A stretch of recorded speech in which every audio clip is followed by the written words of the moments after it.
Welcome to the magnet guys. आज यहाँ इस वीडियो में हम बात करने वाले हैं स्टॉक मार्केट क्रैश के बारे में। अब उसका रीज़न में भी आप लोगों को पता होगा, लेकिन हम बात करेंगे इम्पैक्ट की कि वो रीज़न किस तरह से इंडियन स्टॉक मार्केट को इम्पैक्ट कर रहा है। हम रीज़न भी जानेंगे, जिनको रीज़न पता नहीं है उनको रीज़न जानना भी ज़रूरी होगा। तो हम जानेंगे रीज़न क्या है स्टॉक मार्केट क्रैश का और उसका इम्पैक्ट किस तरह से स्टॉक मार्केट पे हो रहा है, और ये रीज़न की रिकवरी या मार्केट की रिकवरी हमें कब देखने को मिल सकती है। तो चलिए, सबसे पहले तो हम देखेंगे कि मार्केट आज कितना क्रैश हुआ है। सबसे पहले तो आप देख सकते हैं यहाँ पे, अगर हम निफ्टी की बात करें तो निफ्टी में 247.15 पॉइंट्स की जो है गिरावट देखने को मिली, यानी करीबन मोर देन 1% की गिरावट आज हमें निफ्टी में देखने को मिली है। कल तो इससे कम ही गिरावट थी और कल के वीडियो में भी मैंने आपको एक्सप्लेन किया था कि आने वाले कुछ दिनों में ये गिरावट देखने को मिल सकती है जब तक के फेड के रेट कट की न्यूज़ नहीं आती है। और आज अगर सेंसेक्स की बात करें तो सेंसेक्स में मोर देन 900 पॉइंट्स की यानी 1.20% तक की गिरावट देखने को मिली है। और बैंक निफ्टी की अगर हम बात करें तो बैंक निफ्टी कॉन्स्टेंटली कल भी मोर देन 1% की गिरावट में थी और आज भी मोर देन 1% की गिरावट यानी 584 पॉइंट्स तक की 63 पॉइंट्स तक की गिरावट हमें बैंक निफ्टी में भी देखने को मिली। तो क्या इंडियन मार्केट में ये गिरावट के पीछे का रीजन कहीं यूएस मार्केट तो नहीं? तो चलिए एक बार हम ग्लोबल इंडाइसेस भी देख लेते हैं ताकि हमें पता चले कि ग्लोबली भी कितना मार्केट का स्टेटस क्या है और किस हद तक मार्केट निगेटिव में ग्लोबली भी हमें देखने को मिल रहा है। यहाँ पे आप देख सकते हैं इंडियन मार्केट तो निगेटिविटी में था ही था, लेकिन यूएस मार्केट में भी बड़ी सी निगेटिविटी देखने को मिल रही है। डो जोन करीबन 2.5% से ज़्यादा की निगेटिविटी में था। S&P 500 की बात करें तो 2.95% की गिरावट, नैस्डैक 3.56% की गिरावट, स्मॉल कैप 2000 4.39% की गिरावट। ये डिजास्टरली गिरावट हमें देखने को मिल रही है। यूएस मार्केट कॉन्स्टेंटली निगेटिविटी में था, लेकिन ये निगेटिविटी हमें कुछ पॉइंट्स की देखने को मिली थी। इलेक्शन के बाद डेफिनेटली मार्केट में बड़ा सा उछाल पॉजिटिव देखने को मिला था, लेकिन स्टिल उसके बाद मार्केट थोड़ा बहुत निगेटिव में था। लेकिन इस टाइम पे डो जोन 2.5%, नैस्डैक 3.5%, बड़ी सी गिरावट है। अब इतनी बड़ी गिरावट के पीछे का रीजन भी होगा और लाजमी है कि ये एक कारण भी रहा है इंडियन मार्केट के निगेटिविटी का। तो ये जो निगेटिविटी रही है वो यूएस के फेड जो रेट की अनाउंसमेंट आने वाली थी, फेड रेट कट की, वो आ चुकी है चलते, और उसी के चलते ये निगेटिविटी हमें देखने को मिली है। यूएस फेड मीटिंग का जो आउटकम है वो रात को ही आ चुका था, तो उसके बाद यूएस मार्केट में काफ़ी निगेटिविटी इमीडिएट देखने को मिली। और आउटकम में क्या आया है तो 25 बेसिस पॉइंट का रेट कट किया गया है। अब आप सोचेंगे 25 बेसिस पॉइंट का रेट कट किया गया है तो अच्छी बात है। अच्छी बात नहीं है, क्योंकि इसके इम्पैक्ट जो होते हैं ये अलग अलग हमें देखने को मिलते हैं। जो पवेल जी हैं इनकी स्ट्रैटेजी के तहत हम देखने वाले थे कि 2025 में यूएस इन्फ्लेशन कंट्रोल में आएगा और साथ ही साथ वहाँ पे रिसेशन का माहौल जो बन रहा है वो भी नहीं बनेगा। लेकिन इसी तरह रेट कट अगर होते रहे तो इन्फ्लेशन के कंट्रोल होने के चांसेस भी हमें कम लगेंगे और साथ ही साथ रिसेशन भी कंट्रोल में आने के चांसेस नहीं हैं।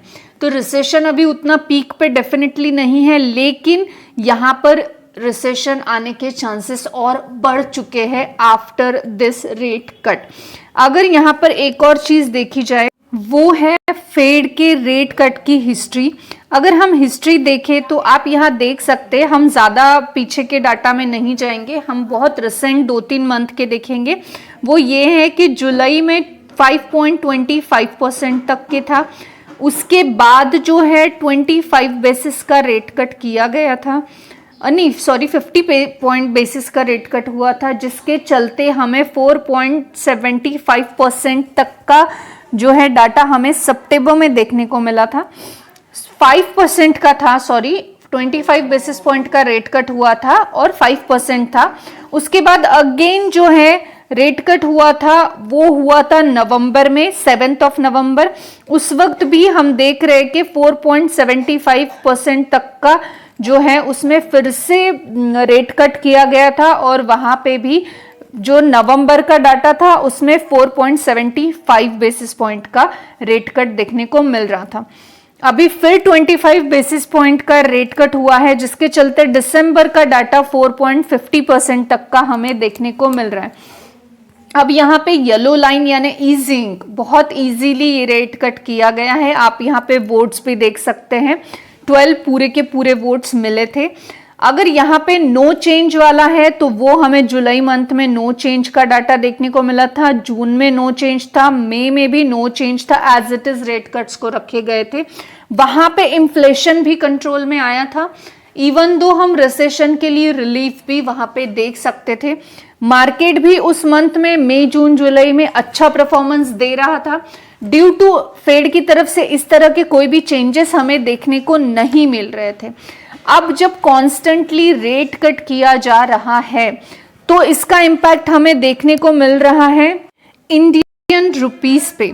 अब यूएस के फेड के डिसीजन की वजह से निफ्टी शार्पली डिक्लाइन हुआ है, वीकर हुआ है इंडियन रुपीस।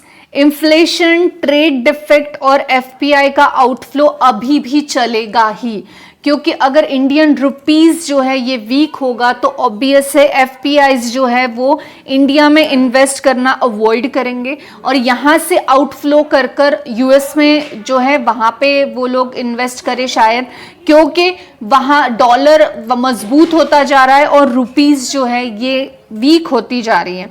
अब इंडियन स्टॉक मार्केट का ये जो प्रेशर है higher for longer policy stand के साथ चल रहा है, जिसके चलते बैंकिंग स्टॉक भी कोलैप्स हो रहा है, क्योंकि इंडियन रुपीस कंटिन्यूअसली डिक्लाइन होता हुआ देखने को मिल रहा है। ये हो रहा है क्यों, तो रेट कट कंटिन्यूअसली किए जा रहे हैं, और इस रेट कट के चलते जो है मार्केट पे इंडियन रुपीस पे और एफपीआई के आउटफ्लो पे कॉन्स्टेंटली प्रेशर आ रहा है, और इन सब के चलते इंडियन मार्केट पे हमें हेवी प्रेशर देखने को मिला।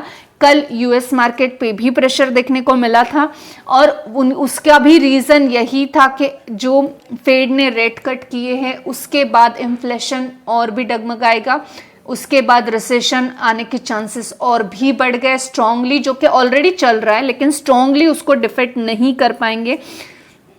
साथ ही साथ जो है इंडिया पे इसका डायरेक्ट नेगेटिव इम्पैक्ट, एक तो यूएस मार्केट हमें देखने को मिला, सेकंड रुपीस वीकर होता जा रहा है, एफपीओ का आउटफ्लो और बढ़ जाएगा, रेट कट के जो साइन है ये higher for longer policy stand पर देखने को मिल रहे हैं, जिसके चलते आज आने वाले समय में हमें और भी इंडियन मार्केट थोड़ा गिरता हुआ या वीक होता हुआ देखने को मिलने वाला। अब ऐसे में हम क्या कर सकते हैं? अगर आप लॉन्ग टर्म इन्वेस्टर हो तो लॉन्ग टर्म इन्वेस्टर होने के साथ साथ अगर आपने फंडामेंटली स्ट्रॉन्ग स्टॉक में इन्वेस्ट कर रखा है तो आपको पेशेंस रखना चाहिए। भले ही आपका पोर्टफोलियो कुछ हद तक निगेटिव में होगा, लेकिन आने वाले समय में आपको ये चीज़ें रिकवर होते हुए भी देखने को मिलेगी। बड़े बड़े क्रैश के बाद भी मार्केट ने बहुत अच्छी रिकवरी दिखाई है। सेकेंड चीज़, लॉन्ग टर्म इन्वेस्टर के लिए इन्वेस्ट करने की बढ़िया अपॉर्चुनिटी बन रही है। मार्केट जितना क्रैश होता जाएगा आपको स्टॉक्स में ऐड ऑन करने की जो कैपेबिलिटी है वो बढ़ सकती है, पॉसिबिलिटी बढ़ सकती है ताकि आपको अच्छे अच्छे स्टॉक्स में और ऐड ऑन कर सके आप। अगर आप चाहते हैं कि आपको कौन से स्टॉक्स में गिरावट में इन्वेस्ट करना चाहिए, इस पर एक फ्रेश वीडियो बने तो आप मुझे कमेंट सेक्शन में जो है कमेंट कर सकते हैं वीडियो, और मैं आपके लिए कौन से स्टॉक्स में आपको इस गिरावट में इन्वेस्ट करना चाहिए इसके लिए एक फ्रेश वीडियो लेके डेफिनेटली आऊँगी। आई होप गाइस आपको इन्फॉर्मेटिव लगी होगी। Thanks for watching.